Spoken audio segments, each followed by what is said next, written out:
Phuket climate ఛానల్కి తిరిగి స్వాగతం. ఈ ఛానల్ని సబ్స్క్రైబ్ చేసుకోండి. పక్కనే ఉన్న బెల్ ఐకాన్ని క్లిక్ చేయండి. నోటిఫికేషన్ రూపంలో నేను అప్లోడ్ చేసిన వీడియో మొదట మీకు చేరుతుంది. అదేవిధంగా వీడియో నచ్చితే లైక్ చేయండి. మీరు చూస్తున్న ఈ దృశ్యాలు మంగళవారం నాడు అంటే 17 డిసెంబర్ 2024 వనాటు ప్రాంతంలో సంభవించిన 7.3 తీవ్రతతో వచ్చిన భూకంపము. ఈ భూకంప తీవ్రతకు ఆ రెస్టారెంట్లో ఉన్న ప్రజలందరూ కూడా బయటికి పరుగులు తీయడం మనం చూడొచ్చు. వనాటు అనేది 1300 కిలోమీటర్లు విస్తరించి ఉన్న దాదాపు 80 ద్వీపాలతో రూపొందించబడిన దక్షిణ పసిఫిక్ మహాసముద్ర దేశం. ఈ వనాటు రాజధాని పోర్ట్ విలా. మంగళవారం నాడు 7.3 తీవ్రతతో సంభవించిన ఈ భూకంపం వనాటును బలంగా తాకింది. దీనివల్ల నెట్వర్క్కు అంతరాయం దారితీసింది. అదేవిధంగా వాహనాలు ధ్వంసం అయ్యాయి. అదేవిధంగా బహుళ అంతస్తుల భవనాలు దెబ్బతిన్నాయి.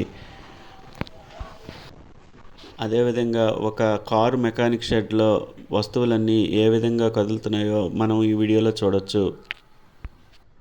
యునైటెడ్ స్టేట్స్తో సహా పాశ్చాత్య దేశాల దౌత్య కార్యకలాపాలకు ఆతిథ్యం ఇచ్చే రాజధాని పోర్ట్ విలాలోని ఒక సముదాయం దెబ్బతిన్న భవనాల్లో ఒకటి.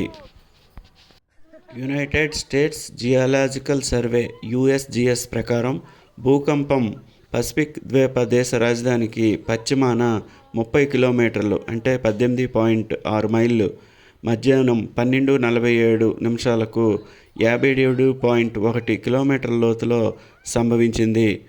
ఆ తర్వాత రిక్టర్ స్కేలుపై 7.3 తీవ్రతతో ఈ భూకంపము నమోదు కాబడింది. ఈ భూకంపం వల్ల సమీపంలో ఉండే కొండల నుంచి కొండచర్యలు విరిగిపడడం, అదేవిధంగా భారీ రాయిలు పడడం వల్ల వాహనాలు, కంటైనర్లు అన్నీ కూడా దెబ్బతిన్నాయి. ఇక్కడ ఈ దృశ్యంలో ఒక ఇంట్లో ఉన్న స్విమ్మింగ్ పూల్లో నీరు ఏ విధంగా కదులుతుందో, అదేవిధంగా అక్కడ ఉండే వస్తువులు చెల్లాచెదురుగా పడిపోవడం సీసీ కెమెరాల్లో రికార్డ్ అయ్యింది. దీన్ని బట్టి భూకంప తీవ్రత ఎంత ఎక్కువగా ఉందో మనం తెలుసుకోవచ్చు.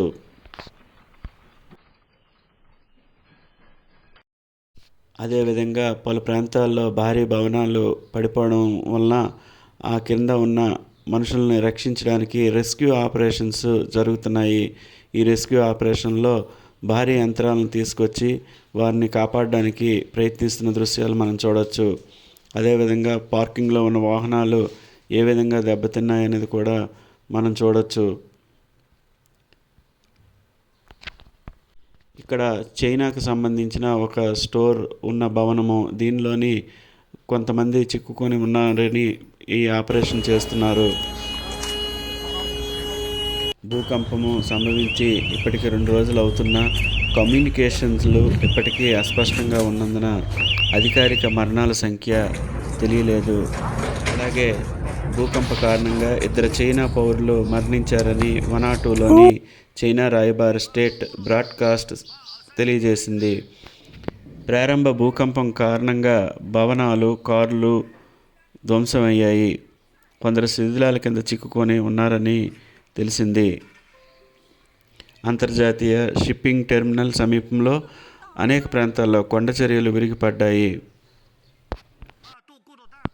అనేక భవనాలు ఈ భూకంప తీవ్రతకు కూలిపోయాయి. వస్తువులు చెల్లాచెదురుగా పడిపోయి ప్రజలకు తీవ్ర ఇబ్బందులు ఎదురయ్యాయి.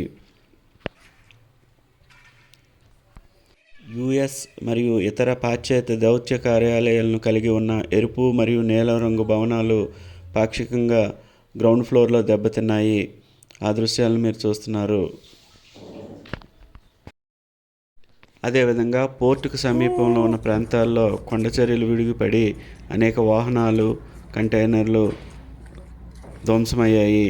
రోడ్లు కూడా ధ్వంసమయ్యాయి. ఆ విజువల్స్ మీరు చూస్తున్నారు. ఓకే ఫ్రెండ్స్, నా ఈ వీడియో నచ్చినట్లయితే లైక్ చేయండి, షేర్ చేయండి, సబ్స్క్రైబ్ చేసుకొని ఛానల్కి సపోర్ట్ చేయండి.